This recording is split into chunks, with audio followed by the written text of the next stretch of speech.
Hello, everybody. It is Jason Kelly here today, and I want to welcome you to my first lesson of teaching French. Now, as with any lesson in another language, the very first thing you need to get to understand is the pronunciation. Now, the pronunciation in French is not too difficult, but there are some certain differences that need to be looked at. The very first thing we must always remember is to speak very nasally. You have to force sound through the nose, like if there were nostrils. The sound does not come through the mouth, no, it comes through the nose. That is the key concept in French. It has to come through the nose. That is very nasal language, very important to understand. So, now let's look at the word regard, regarder, right? This is an infinitive verb in French, and it means to look or regard, to regard.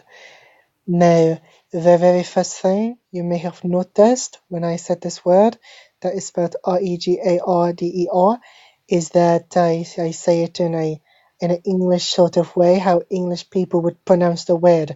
Now, I do that very, very deliberately, and I choose this word very particularly because it does have a particular significance with regards to the R's.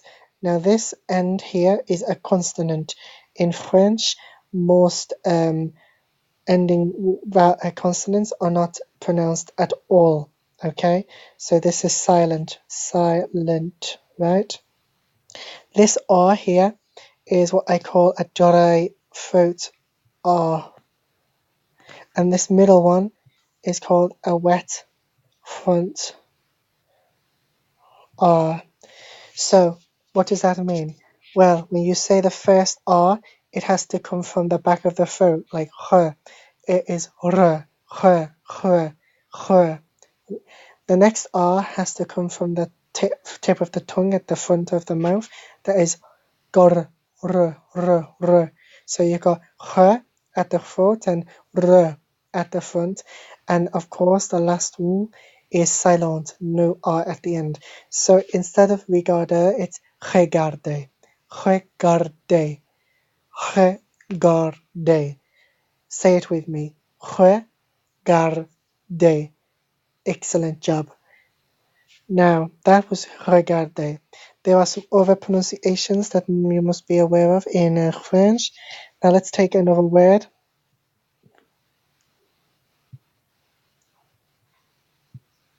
In black ink.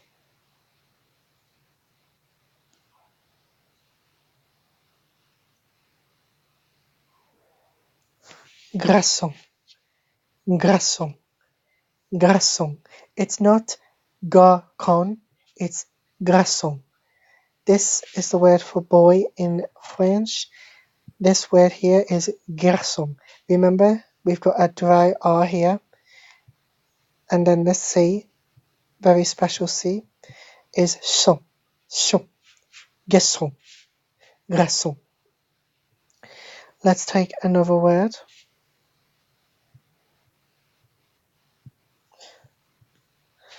This is the cat, but in French it is not le chat, it's le chien, le chien, le chien, le chien. And if we wanted it to be a female cat, it would be la, feminine article, and ch, a, te, a, le chatte, le chatte, le chatte. And if we wanted it to be a male dog, le chien, le chien, le chien. Female dog, le chien, le chien.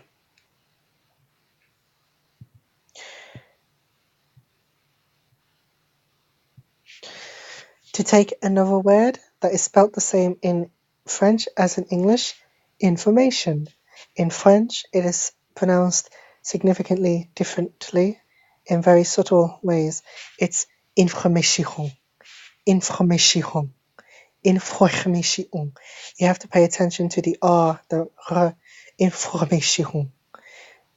Say it wrong, and if you're in French, they're going to look at you rather snobbishly. They're going to think your French is shit. They might even tell you if they've got any respect for you, but the likelihood is they're not going to respect you, and they're just going to let you waddle on, unable to pronounce French properly because you're missing the point. It is the R. Now, let me just show you this. Right, so what you have here is the opening line of the very famous lyrics to the song Non je ne regrette rien. That's how ignorant English person would say it, but actually it's non je ne regrette rien. Right? And as for this top part, now when you hear the woman sing it, she doesn't go non rien, d-rien, non je ne regrette rien. That's not how she does it at all. She does it with her French pronunciation properly. She goes no rien de rien, no je ne regrette rien.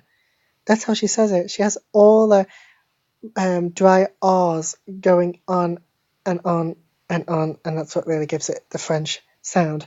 So that's really making clear to you why it's so important to pay attention to how the R's are enunciated in French. If you get it wrong, you're not speaking French, you're speaking gibberish. Nobody would respect it.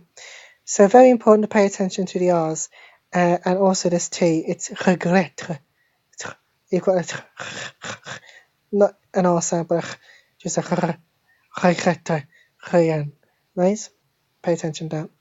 Now in our next lesson, I'm going to tell you something about elision and liaison. Very two fundamental important concepts in French, so I hope you've enjoyed the video, and if you do want to see that, just subscribe.